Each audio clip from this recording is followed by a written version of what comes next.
All right. My name is Andre Koen, and I want to welcome you to these conversations on diversity, equity, and inclusion.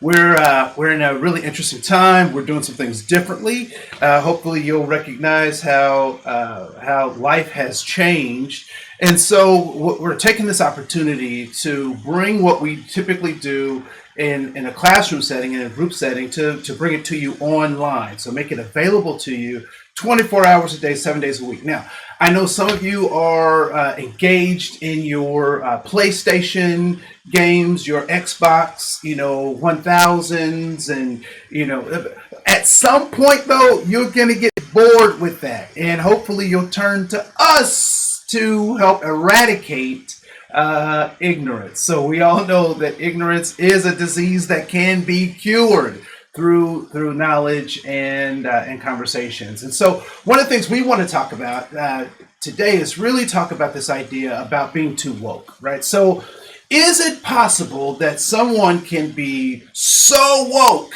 that they actually can't have communications or build or actually alienate their allies?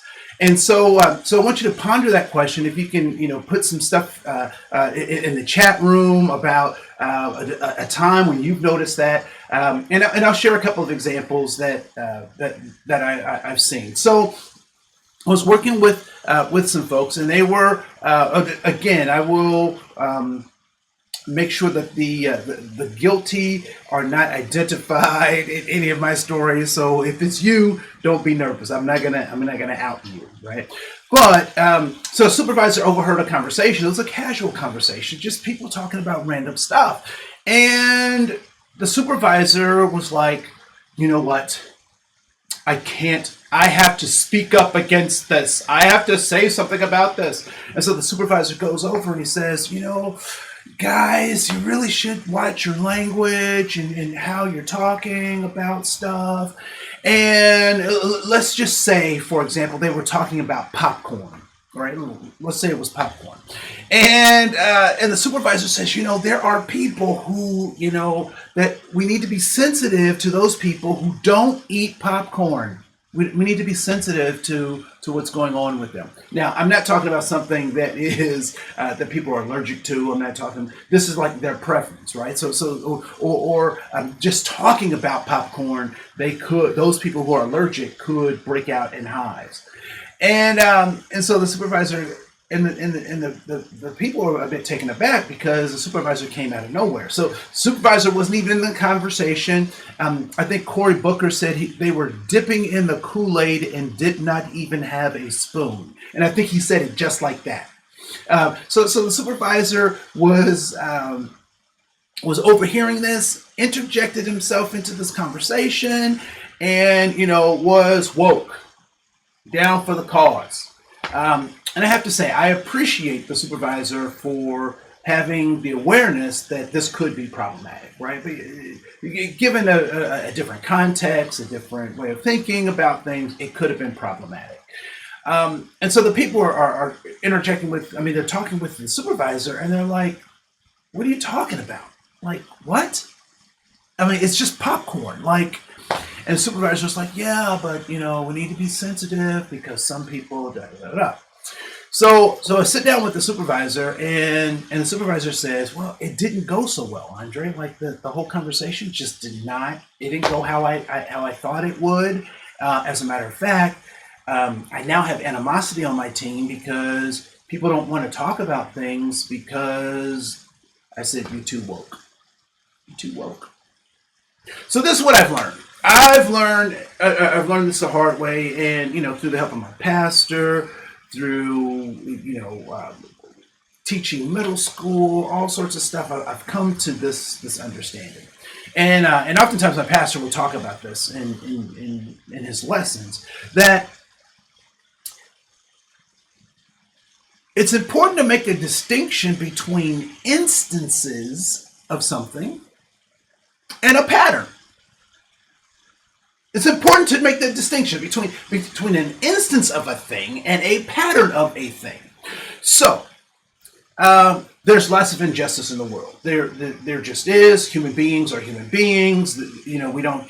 People hoard toilet paper. I don't know why, but they hoard toilet paper. People are people, and so any set of human behaviors should not be a surprise. You should not be surprised when you see any combination of human behaviors. So when I'm in the mall and someone makes a derogatory comment, what do you do about that, right? Do you break out a PowerPoint presentation and say, you know what, I was at this session with Andre, he did this thing, and what you're doing is not helpful? It certainly is an approach. It is an approach. I don't know that you would change anyone's mind with that approach. So Andre, are there things that are so egregious that you have to step in and do something? There certainly are. But recognize in doing that, stepping into those things, you're actually not trying to build relationships, right? So you're not trying to build relationships. You are trying to snatch someone out of a dangerous situation, hopefully with their permission, or you see something that is so egregious that you have to step in, but don't expect a relationship. Don't expect a thank you. Don't expect, I really appreciate you telling me about myself in that situation, right? So don't expect that. So yeah, there are those situations, but most often we find ourselves in relational, contexts where the relationship does matter. So I have to work with these people over a period of time. I have to be around these people for an extended period of time. I've got to engage with these people for an extended period of time. So how does your wokeness serve you? Does it allow you to engage people in a way that makes them want to move on with you? And so I said earlier that it's important to know the distinctions between a pattern of behavior and an instance of behavior. Because what I've learned, particularly in middle school, is that I don't address instances unless they're egregious, right? But typically I don't address instances of behavior because I'd be doing that all day. I'm in the supermarket, I'm in commerce, I'm in the office, and I hear stuff all the time. And if I addressed everything that I heard, I would be more tired than I am right now, right? So instances. However, as a leader in my organization, a leader in my family, a leader in the community, when I see systems, patterns of these behaviors, I address those. So I've recognized, Mr. Coworker or Miss Coworker, that you've used this kind of language repeatedly, and I just want to suggest to you that you may want to think about doing that differently, because I've seen a pattern of behaviors. And so sometimes we can be so woke that we jump on every little thing. And so people who do want to learn, people who do want to do better, don't want to do better with us. They'd rather do better without us. I can't stand that person because they are blah, blah, blah, blah, blah. They are so woke. They are so aware of, the things that I'm doing wrong that they don't even see the log that's in their eye. Is it possible that our wokeness is actually manifesting the same kinds of things that we accuse other people of? So, Andre, what are you suggesting about being woke? What are you suggesting about how we interact with folks? What I would suggest is that we approach people with humility. That even in those instances, that we approach them with humility and grace. That we extend to them undeservingly what we want from them. That we give what we want from them, that we give it to them, even when they don't act like, look like they deserve it. Because many of